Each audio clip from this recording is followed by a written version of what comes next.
Sa kabila ng sama ng panahon, tuloy ang pagtitipon ng mga negosyante sa Mandaluyong City. Para sa detalye, live na magbabalita si Mobile Journal, Amy Atienza. Amy. Cheryl, nagsama-sama ang 38 entrepreneurs para sa 2025 Regional Trade Fair dito sa Mandaluyong City. Layo ng ika-12 Kalakal Calabarzon event na mabigyan ng plataforma ang micro, small, and medium enterprises o MSMEs.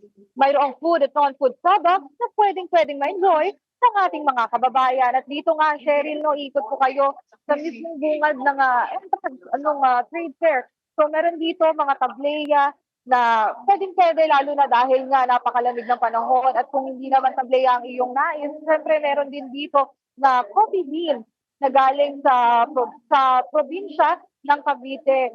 So yan, Cheryl, yung mga sample ng product na meron dito sa area.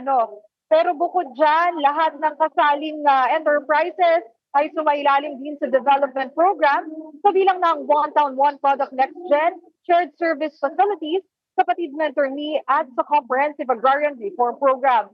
Cheryl, para sa kanila, hindi lang ito pagbibida sa mga produktong Calabarzon, kundi isang selebrasyon din ng mayamang kultura ng rehiyon. Cheryl?